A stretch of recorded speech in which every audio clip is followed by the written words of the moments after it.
नमस्कार बच्चों, ईसा classes online education में आपका एक बार फिर से स्वागत है।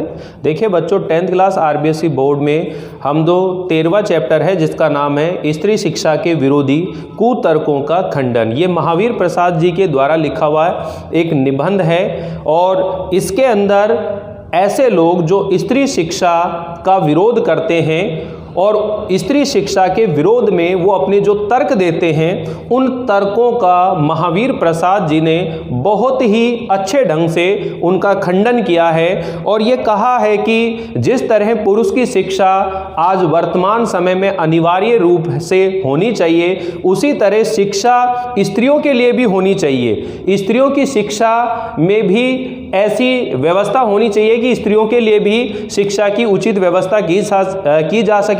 तो ये जो निबंध हम पढ़ने वाले हैं बच्चों, इसके अंदर मैं सबसे पहले आपको ये बताना चाहता हूं कि ऐसे लोग जो स्त्री शिक्षा का विरोध करते हैं, ऐसे लोग समाज में हैं जो ये चाहते हैं कि जो महिलाएं हैं, स्त्रियां हैं, वो शिक्षित ना हो और स्त्रियां शिक्षित ना हो इसके पक्ष में वो अपने कुछ तर्क देते हैं। वो कहते हैं कि अगर स्त्रियां शिक्षित हो जाएंगी तो ये समाज के लिए अनर्थकारी होगा। वो कहते हैं कि स्त्रियों की शिक्षा, अगर महिलाओं को शिक्षित कर दिया जाएगा तो ये समाज के लिए अनर्थकारी होगा। लेकिन महावीर प्रसाद द्विवेदी जी इस बात का बड़े ही सुंदर ढंग से इसका विरोध कहते हैं। वो कहते हैं कि शिक्षा से कभी भी किसी का अनर्थ नहीं हो सकता। शिक्षा कभी भी किसी का अनर्थ नहीं कर सकती। अगर जो लोग ये कहते हैं कि स्त्रियां अगर शिक्षित हो जाएंगी तो वो समाज के लिए अनर्थकारी है, तो मैं इस दावे का विरोध करता हूं कि इस शिक्षा जो है वो कभी भी अनर्थकारी हो सकती है। क्योंकि अगर ऐसा है तो फिर वो अनर्थ किसी से भी हो सकता है, वो किसी पुरुष से भी हो सकता है, किसी पढ़े लिखे व्यक्ति से भी हो सकता है। तो कहने का मतलब है, अगर पुरुष पढ़ने लिखने के बाद अगर हम उसकी स्थिति देखें, क्या जितने भी डकैती होती है, अपहरण होते हैं, चोरी चकारी होती है या कोई दुष्कर्म होता है, वो सब पुरुषों के द्वारा किया जा रहा है। तो पुरुष जो है वो शिक्षित भी है। अगर शिक्षा उसका मूल कारण है उन सभी अनर्थों का, तो ये कहना बिल्कुल उचित होगा कि पुरुषों को भी फिर शिक्षित नहीं होना चाहिए। और अगर शिक्षा अनर्थकारी नहीं है तो फिर महिलाओं को भी शिक्षित होना चाहिए। तो कुल मिलाकर के ये जो निबंध हम लोग पढ़ रहे हैं बच्चों, इसके अंदर इसी तरह दो तरह के पक्ष आपको समझने की जरूरत है। एक वो लोग हैं जो स्त्रियों को शिक्षित करने के पक्ष में नहीं हैं। कुछ ऐसे लोग हैं समाज में जो नहीं चाहते हैं कि महिलाएं शिक्षित हों, क्योंकि हमारा ये जो समाज है ये एक पुरुष प्रधान समाज है और पुरुष हमेशा ये चाहता है कि समाज में उसी का वर्चस्व बना रहे, उसी का अस्तित्व बना रहे और वो अपने शारीरिक बल के कारण से हमेशा महिलाओं के ऊपर क्या करता रहे, शोषण करता रहे, उनका अत्याचार करता रहे। लेकिन महावीर प्रसाद द्विवेदी जी ने इस निबंध के माध्यम से उन तमाम बातों का खंडन किया है जिनसे स्त्री शिक्षा के विरोध किया जाता है। तो जो महावीर प्रसाद द्विवेदी हैं वो ये चाहते हैं कि महिलाएं शिक्षित होनी चाहिए और महिलाओं को शिक्षित होने के पक्ष में वो अपनी बात रखते हैं। तो दो पक्ष हैं, उन दोनों पक्षों को आप समझ लीजिएगा और ये पूरा चैप्टर आपको बहुत अच्छे से क्लियर हो जाएगा। लेकिन उससे पहले मैं जो है यहाँ इस बुक में से कुछ रीडिंग करना चाहता हूँ। तो एक बार आप अपनी बुक निकाल लीजिए। इससे पहले वाला जो वीडियो था उसके अंदर हम लोगों ने महावीर प्रसाद द्विवेदी जी का जो जीवन परिचय है, साहित्यिक परिचय, उनके बारे में हम लोगों ने अच्छे से सीखा था। तो चलिए देखते हैं। महावीर प्रसाद जी का जन्म जो है उत्तर प्रदेश के अंदर रायबरेली जिला है और रायबरेली जिले के अंदर दौलतपुर गांव है, वहां पर इनका क्या हुआ है, जन्म हुआ है। सन 1864 ईस्वी के अंदर जन्म हुआ है। इनके पिताजी का नाम राम साहेब दुबे जो कि एक कान्य कुब्ज ब्राह्मण थे।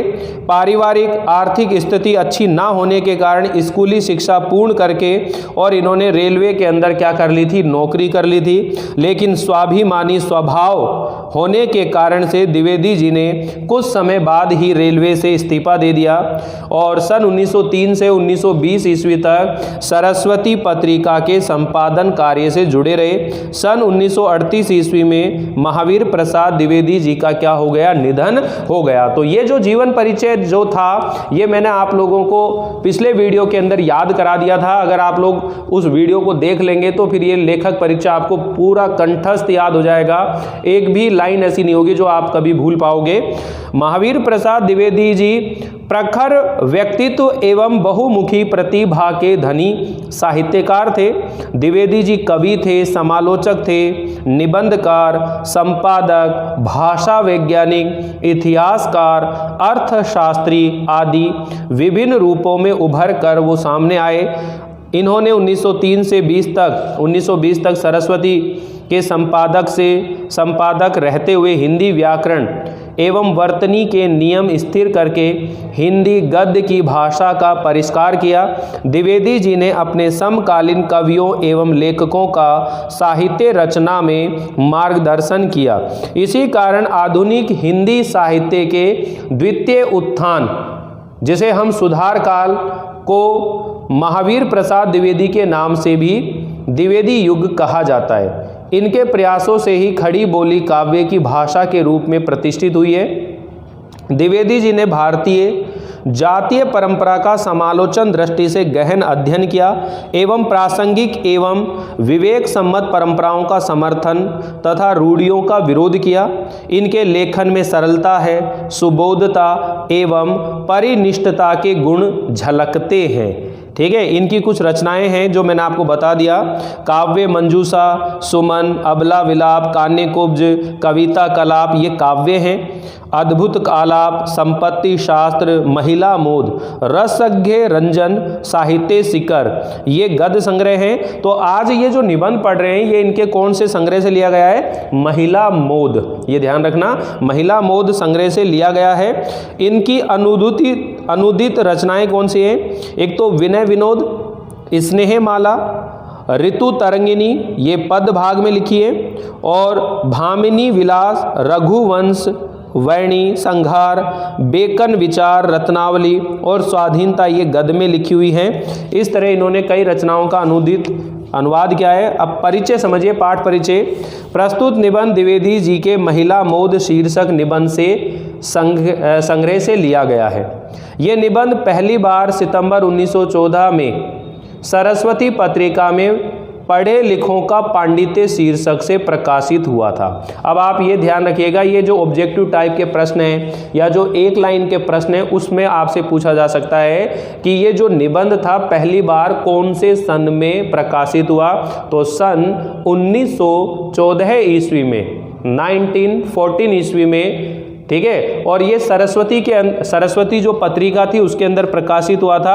और किस नाम से हुआ था, पढ़े लिखों का पांडित्य। किस नाम से हुआ था, पढ़े लिखों का पांडित्य। तो हम ये कह सकते हैं कि ये आप नोट कर लेना इस चीज को कि प्रस्तुत निबंध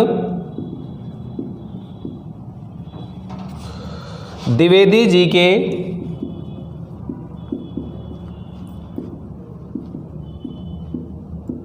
महिला मोद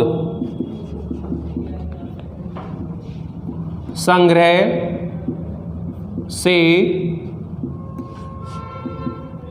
लिया गया है। ठीक है, महिला मोद संग्रह से लिया गया है। इस निबंध का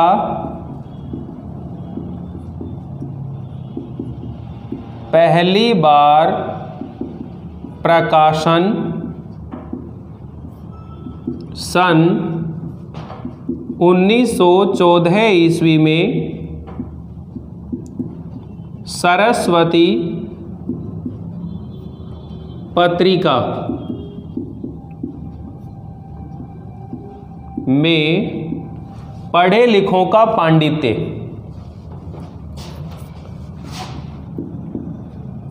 पढ़े लिखों का पांडित्य शीर्षक से प्रकाशित हुआ था। तो ये लाइन आप ध्यान रखेंगे कि एक तो महिला मोद संग्रह से लिया गया ये, पहली बार इसका प्रकाशन सन 1914 ईस्वी में सरस्वती पत्रिका में हुआ था और पढ़े लिखों का पांडित्य इस नाम से ये प्रकाशित हुआ था। 21वीं शताब्दी में स्त्री शिक्षा, विज्ञान, सरकारी सेवा, निजी क्षेत्र, व्यापार एवं वाणिज्य सहित सभी क्षेत्रों में पुरुष के कंधे से कंधा मिलाकर समाज के निर्माण में एवं विकास में योगदान दे रही हैं स्त्रियां। लेकिन इस स्थिति में पहुंचने के लिए स्त्री शिक्षा के पक्षधर सुधारकों को पुरुष प्रधान एवं रूढ़िवादी समाज से कड़ा संघर्ष करना पड़ा। प्रस्तुत निबंध स्त्री शिक्षा को समाज एवं परिवार के विघटन एवं पतन के लिए जिम्मेदार ठहराने वाली जो दकियानूसी सोच है उसको अकाट्य तर्कों द्वारा सिरे से खारिज करता है। साथ ही इसमें इन दकियानूसी एवं अप्रासंगिक परंपराओं के अंधानुकरण के बजाय विवेक सम्मत एवं तर्कपूर्ण परंपराओं को ही ग्रहण करने की बात कही गई है। इसकी भाषा शैली हिंदी के द्विवेदी युगीन गद्य की एक वानगी प्रस्तुत करती है। तो देखिए यहाँ हम बात करने वाले हैं कि स्त्री शिक्षा का जो विरोध करने वाले लोग हैं वो कैसे कैसे तर्क देते हैं। क्रम से हम लोग इन चीज़ों को पढ़ते जाएंगे और जो महावीर प्रसाद द्विवेदी जी हैं उन्होंने एक एक करके उन तर्कों का क्या किया है, खंडन किया है। पुराने संस्कृत कवियों के नाटकों में कुलीन स्त्रियों से अनपढ़ों की भाषा में बातें करा गई। इससे प्रमाणित होता है कि इस देश में स्त्रियों को पढ़ाने की चाल नहीं थी, होती तो इतिहास पुराण आदि में उनको पढ़ाने की नियमबद्ध प्रणाली जरूर होती। तो देखिए ये तर्क लिखे हुए हैं, शुरू में ये पैराग्राफ जब पढ़ेंगे उसी के नीचे 3 भाषा यानी कि ये पैराग्राफ दिए गए हैं। स्त्रियों को पढ़ाने से अनर्थ होता है। शकुंतला इतनी कम पढ़ी थी कि गंवारों की भाषा में मुश्किल से एक छोटा सा श्लोक वह लिख सकी थी। 30 पर भी उसकी इस इतनी कम शिक्षा ने भी अनर्थ कर डाला। शकुंतला ने जो कटु वाक्य दुष्यंत को कहे वह इस पढ़ाई का ही दुष्परिणाम था। तो मैं यहाँ आपको बता देता हूँ कि ऐसे लोग जो स्त्री शिक्षा का विरोध करते हैं वो उसके पक्ष में क्या क्या तर्क देते हैं। तो मैं यहाँ सबसे पहले तो 2 तरह से इन चीज़ों को लिखने की कोशिश करेंगे हम लोग। स्त्री शिक्षा के विरोधी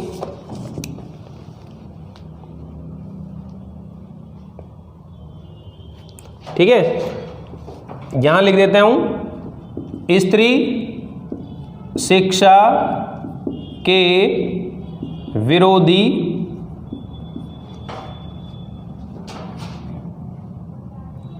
स्त्री शिक्षा के विरोध में स्त्री शिक्षा के विरोध में क्या क्या तर्क देते हैं। ठीक है, तो यहां पर तो ये आप लिखेंगे इस साइड में कि ये ऐसे लोग हैं जो स्त्री शिक्षा का विरोध करना चाहते हैं और स्त्रियों की शिक्षा के विरोध में वो क्या क्या तर्क देते हैं, ये बात हम लोग यहाँ नोट करेंगे। फिर यहाँ हम बात करेंगे कि जो महावीर प्रसाद द्विवेदी हैं इन तर्कों को किस तरह से उन्होंने काटा, यानी इन तर्कों को किस तरह से उन्होंने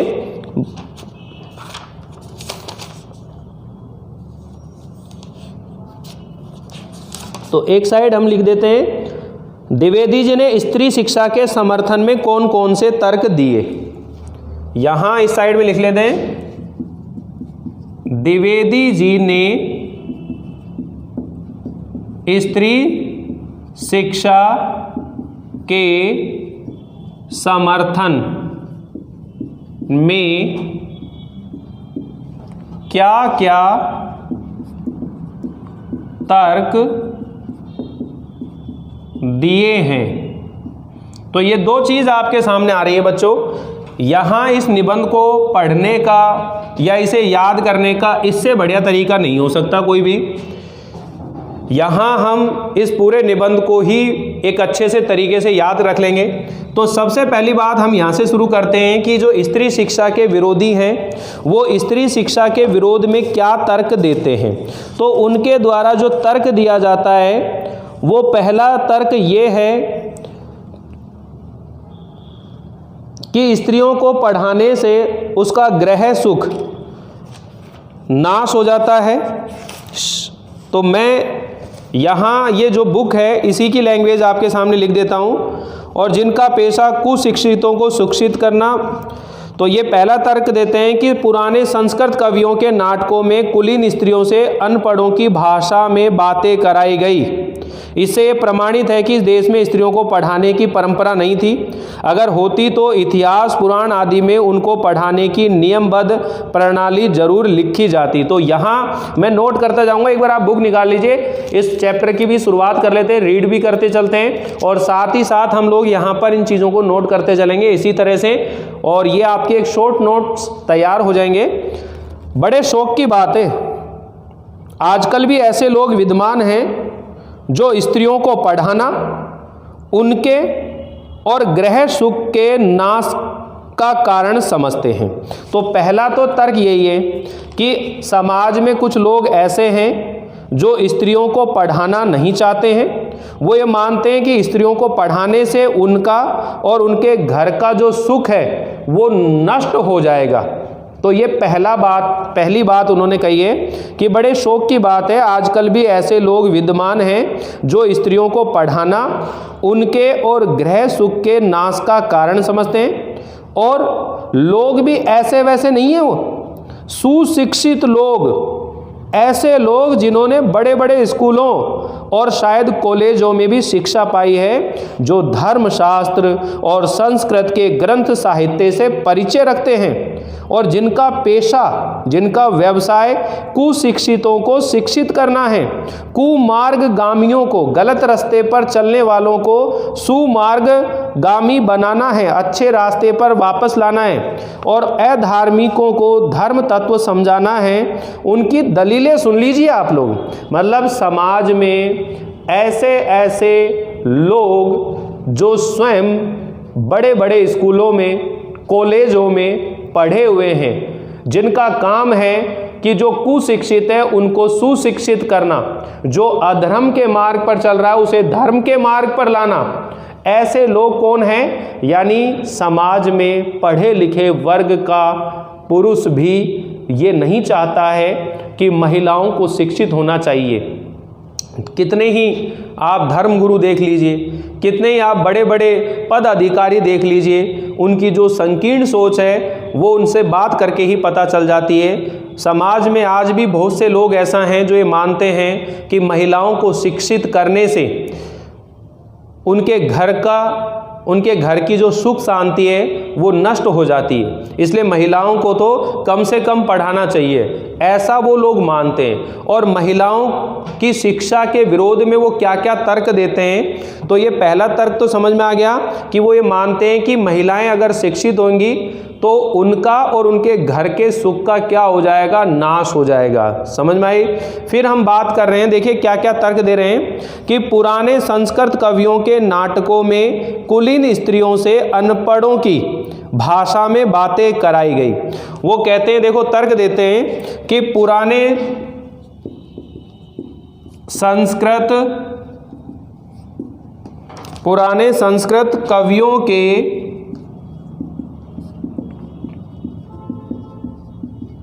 नाटकों में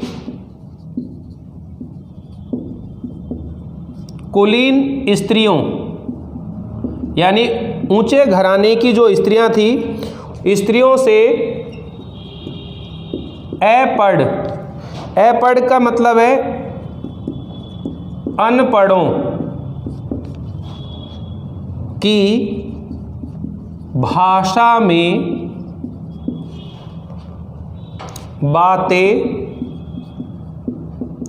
कराई गई हैं। अब सुनिए ये क्या कह रहे हैं कि जो लोग स्त्री शिक्षा का विरोध करते हैं वो कह रहे हैं कि पुराने यानी प्राचीन समय में, पुराने समय में संस्कृत के जो नाटक लिखते थे, तो संस्कृत के जो नाटक थे उनमें जो कुलीन वर्ग की, उच्च वर्ग की जो महिलाएं हैं उनसे अनपढ़ों की भाषा में बातें करवाया हुआ दिखाया गया उन नाटकों के अंदर। लेकिन महावीर प्रसाद द्विवेदी जी जो हैं इसके लिए आगे बात करेंगे, खंडन करेंगे एक एक चीज़ों का। इससे प्रमाणित होता है कि देश में स्त्रियों को पढ़ाने की परंपरा नहीं थी, होती तो इतिहास पुराण आदि में उनको पढ़ाने की नियमबद्ध प्रणाली जरूर लिखी मिलती। तो पहला तर्क तो ये देते हैं कि पुराने संस्कृत कवियों के जो नाटक हैं उनमें कुलीन स्त्रियों से अपढ़ों यानी अनपढ़ों की भाषा में बातें कराई गई है। इससे यह प्रमाणित होता है कि प्राचीन समय में महिलाओं को शिक्षा देने की कोई परंपरा नहीं थी। अगर होती तो पुराण, इतिहास इत्यादि में कहीं ना कहीं उनकी शिक्षा का वर्णन जरूर मिलता। अब इसी बात का यहाँ खंडन करेंगे, आगे चलकर चलेंगे, अपन खंडन करते चलेंगे। पहले देख लेते हैं क्या क्या तर्क दिया। तो पहली बात समझ में आ गई ये बात। दूसरी बात सुनिएगा, दूसरी बात क्या कहता है, स्त्रियों को पढ़ाने से अनर्थ होते हैं। यानी ये लोग कहते हैं स्त्रियों को पढ़ाने से अनर्थ होते हैं, स्त्रियों को पढ़ाने से अनर्थ होते हैं। शकुंतला इतना कम पढ़ी थी कि गंवारों की भाषा में मुश्किल से एक छोटा सा श्लोक वह लिख सकी थी। 30 पर भी उसकी इस इतनी कम शिक्षा ने भी अनर्थ कर डाला।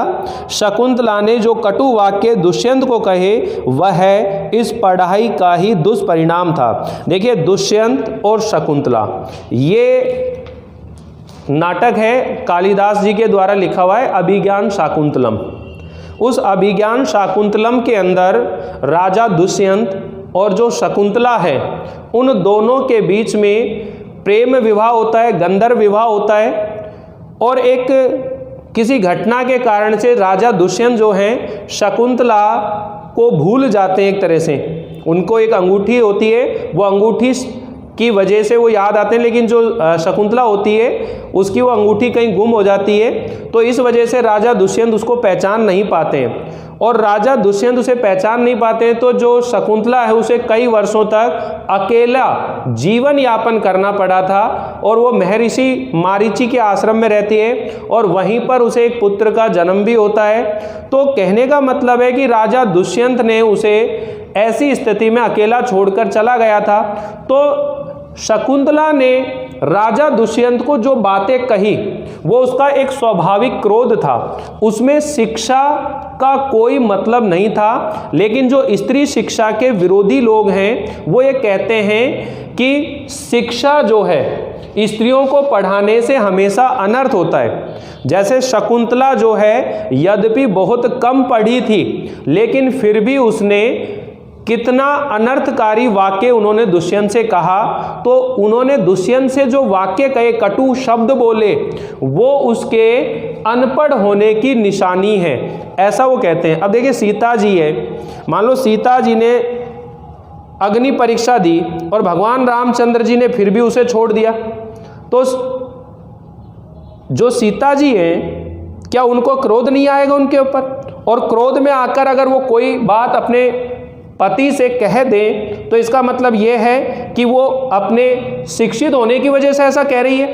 ऐसा नहीं हो सकता ना। यानी वो उनका स्वाभाविक क्रोध था। वो कैसा था? उनका स्वाभाविक क्रोध था। तो आगे समझेंगे, स्त्रियों को पढ़ाने से अनर्थ होता है। यहाँ पर आप ध्यान रख लेंगे किसकी बात कर रहे हैं, ये शकुंतला की बात कर रहे हैं। किसकी बात करेंगे? ये शकुंतला की बात करेंगे। तो ये चीज़ ध्यान रखेंगे। तो ये दो बात हो गई आपके सामने। तीसरा है, जिस भाषा में शकुंतला ने श्लोक रचा था वह अनपढ़ों की भाषा थी। यानी कि उन्होंने प्राकृत भाषा के अंदर वो श्लोक लिखा था। अब हम ये कह सकते हैं कि प्राचीन समय के अंदर जो विद्वान लोग थे उनके द्वारा संस्कृत भाषा बोली जाती थी, किंतु आम लोगों में प्राकृत भाषा जो है बोली जाती थी। लेकिन प्राकृत भाषा में बोलने का मतलब ये नहीं था कि वो लोग अनपढ़ थे या गंवार थे, ठीक है ना। तो इस बात को समझिएगा। तीसरे नंबर पर तर्क देते हैं कि जिस भाषा में शकुंतला ने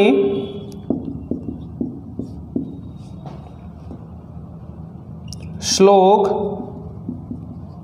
लिखा था वह अनपढ़ों की भाषा थी।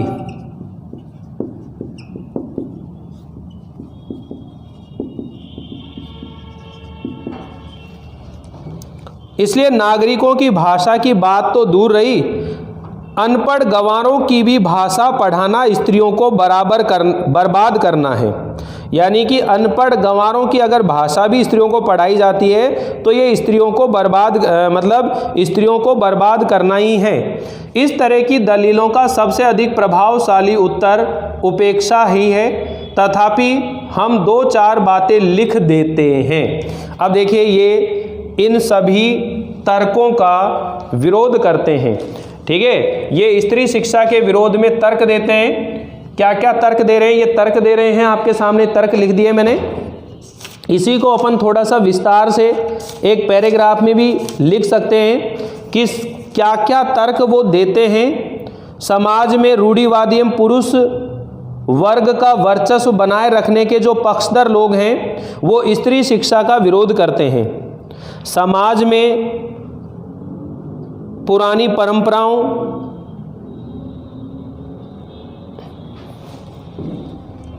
तो इसको मैं थोड़ा सा और विस्तार देता था तो इन्हीं बातों को, ये सब चीजें तो आप नोट करेंगे। जो लोग समाज में स्त्रियों की शिक्षा का विरोध करते हैं वे लोग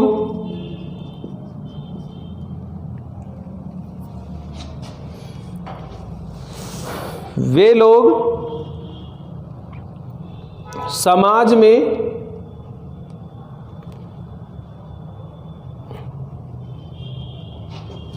इसको थोड़ा सा चेंज करते हैं अपन बच्चे। ये लाइन जो है, जो लोग समाज में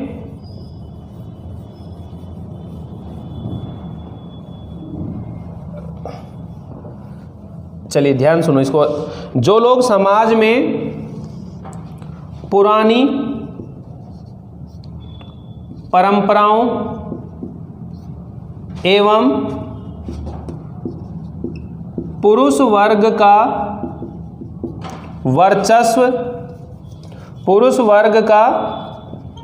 वर्चस्व बनाए रखना चाहते हैं,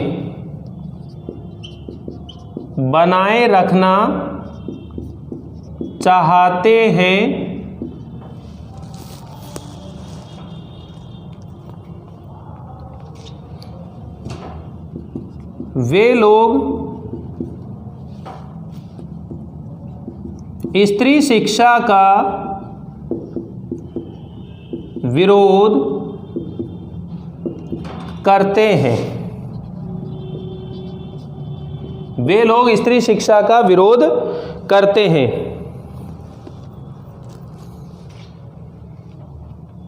वे लोग कुतर्क देते हैं। वे लोग कुतर्क देते हैं कि स्त्रियों को पढ़ाने से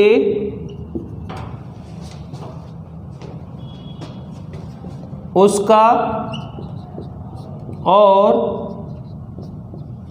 घर के सुख का नाश होता है। वे लोग कुतर्क देते हैं कि स्त्रियों को पढ़ाने से उसका और घर के सुख का नाश होता है।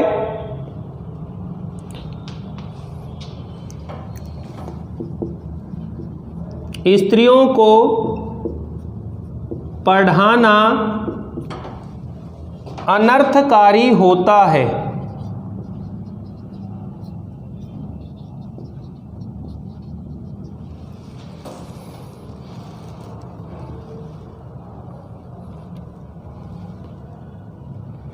प्राचीन समय में भी स्त्रियां अनपढ़ थी। प्राचीन समय में भी स्त्रियां अनपढ़ थी। तो ये तर्क दे रहे हैं, इस तरह से ये चीज़ें सरलता से मैंने आपको बता दी हैं कि जो लोग समाज में पुरानी परंपराएं, जिनको रूढ़िवादी बोलते हैं अपन, रूढ़िवादी जो लोग हैं या पुरुष वर्ग का वर्चस्व बनाए रखना चाहते हैं, वे लोग स्त्री शिक्षा का क्या करते हैं, विरोध करते हैं। वे लोग कुतर्क देते हैं कि स्त्रियों को पढ़ाने से उसका और घर के सुख का क्या होता है, नाश हो जाता है। स्त्रियों को पढ़ाना अनर्थकारी होता है। और प्राचीन समय में भी स्त्रियों को अनपढ़ रखा जाता था। प्राचीन समय में भी स्त्रियों की शिक्षा के लिए कोई उचित व्यवस्था नहीं की गई थी। इस तरह वे लोग स्त्री शिक्षा का क्या करते हैं, विरोध करते हैं। अब हम बात करते हैं कि जो महावीर प्रसाद द्विवेदी जी हैं, उन्होंने इस बात का कैसे खंडन किया, कैसे विरोध किया। तो देखिए, सबसे पहली बात, नाटकों में स्त्रियों का प्राकृत बोलना उनके अनपढ़ होने का प्रमाण नहीं है। ये कह रहे हैं कि पुराने संस्कृत कवियों के नाटकों में कुलीन स्त्रियां अनपढ़ों की भाषा में बातें कराई गई हैं। तो यहाँ पर ये कौन सी भाषा के अंदर बातें कराई गई हैं, ध्यान रख लेना। जिस भाषा में ये बात करिए तो ये प्राकृत ये लिख लेंगे। क्या लिख लेंगे, प्राकृत। ये थोड़ा सा इंक फैल गई है तो आप इसको क्या लिख लेंगे, प्राकृत लिख लेंगे। यहाँ पर कौन सी भाषा में स्त्रियां, कुलीन वर्ग की जो स्त्रियां हैं या जो कुछ पात्र होते थे, प्राकृत। कौन सी भाषा में बात होती थी, प्राकृत भाषा में। तो ये कह रहे हैं नाटकों में स्त्रियों का प्राकृत बोलना उनके अपढ़ होने का प्रमाण नहीं है, यानी अनपढ़ होने का प्रमाण नहीं है। ये इस तर्क को काट रहा है। नाटकों में स्त्रियों का प्राकृत बोलना उनके अनपढ़ होने का प्रमाण नहीं है। अब क्यों नहीं है, देखो, अधिक से अधिक इतना ही कहा जा सकता है कि वे संस्कृत ना बोल सकती थी। बस इतनी सी बात है कि वो संस्कृत भाषा नहीं बोल सकती थी। भाई जैसे आज हम बात करें तो हम सभी शुद्ध हिंदी नहीं बोल रहे। हम लोग हिंदी साहित्य में जिस भाषा का प्रयोग किया जा रहा है वो आम बोलचाल में नहीं है। आम बोलचाल में व्यवहारिक तरीके से जब हम बात करते हैं तो वो शब्दावली अलग तरह की होती है और साहित्य अलग शैली में लिखा जाता है। तो संस्कृत के जो नाटक होते थे उसमें जो नायक होता था या उसमें कोई राजा होता था तो उनके भाषा जो संस्कृत होती थी। लेकिन अन्य जो पात्र होते थे संस्कृत के नाटकों में, उनमें कुलीन वर्ग की स्त्रियां भी आती थी, तो उन्हें संस्कृत बोलना अलाउ नहीं था, वो प्राकृत भाषा में बात करती थी। तो कह रहे हैं कि प्राकृत बोलना, संस्कृत के नाटकों में प्राकृत बोलना, ये उनके अनपढ़ होने का प्रमाण नहीं है। बस इतनी सी बात है कि वे संस्कृत नहीं बोल सकती थी। संस्कृत न बोल सकना न अनपढ़ होने का सबूत है, न गंवार होने का। अगर वो संस्कृत नहीं बोल पा रही तो इसका मतलब ये नहीं है कि वो अनपढ़ हैं या वो गंवार हैं। संस्कृत ना बोल पाना उनके अनपढ़ होने या उनके गंवार होने का प्रमाण नहीं है। अब देखिए क्या क्या बात कर रहे हैं। अच्छा, तो उत्तर रामचरित्र में ऋषियों की वेदांतवादिनी पत्नियां कौन सी भाषा बोलती थी? मतलब उत्तर रामचरित्र में जो ऋषि मुनि लोग रहते थे, जो वेदांतवादिनी, वेदों को पढ़ने वाली जो पत्नियां हैं, वो कौन सी भाषा बोलती थी? वो संस्कृत भाषा बोलती थी। उनकी संस्कृत क्या कोई गंवारी संस्कृत थी?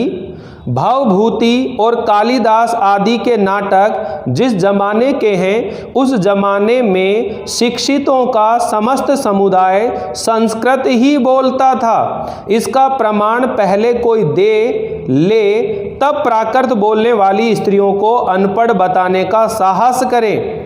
इसका क्या सबूत है कि उस जमाने में बोलचाल की भाषा प्राकृत ना थी? सबूत तो प्राकृत के चलन के ही मिलते हैं। प्राकृत यदि उस समय की प्रचलित भाषा नहीं होती तो बौद्धों तथा जैनों के हजारों ग्रंथ उसमें क्यों लिखे जाते? भाई, जो बौद्ध धर्म के ग्रंथ लिखे गए हैं या जैन धर्म के ग्रंथ लिखे गए हैं वो किस भाषा में लिखे गए हैं? वो प्राकृत भाषा में लिखे गए हैं। तो कह रहे हैं कि उस समय हो सकता है कि संस्कृत भाषा जो है आम बोलचाल की भाषा ना रही हो, आम बोलचाल की भाषा प्राकृत भाषा रही हो। और प्राकृत भाषा अगर वो बोल रही है तो इसका मतलब ये नहीं है कि वो अनपढ़ गंवार हैं, ठीक है ना। ये तर्क काट रहे हैं, मतलब तर्क दे रहे हैं इनके। ये कह रहे हैं भाई, पहला तर्क दिया कि पुराने संस्कृत कवियों के नाटकों में कुलीन स्त्रियों से अनपढ़ों की भाषा में बातें कराई गई है, यानी प्राकृत भाषा में बातें कराई गई है। तो ये कह रहे हैं कि नाटकों में स्त्रियों का प्राकृत बोलना उनके अनपढ़ होने का प्रमाण नहीं है, ठीक है। तो देखिए बच्चों, यहाँ हम इसको समझते हुए चलेंगे इसी तरह से, और इसी तरह एक एक बात मैं आप लोगों को बताता हुआ चलूँगा, समझाता हुआ चलूँगा। लेकिन अभी इस वीडियो के अंदर हम केवल इतनी ही बातें पढ़ेंगे। यहाँ से आगे की जो भी बातें वो नेक्स्ट वीडियो के अंदर पढ़ेंगे। तो आप जुड़े रहिए, इसी तरह बने रहिए। मिलते हैं अगली बार इस चैप्टर को आगे बढ़ाते हुए। तब तक के लिए थैंक यू, बाय बाय।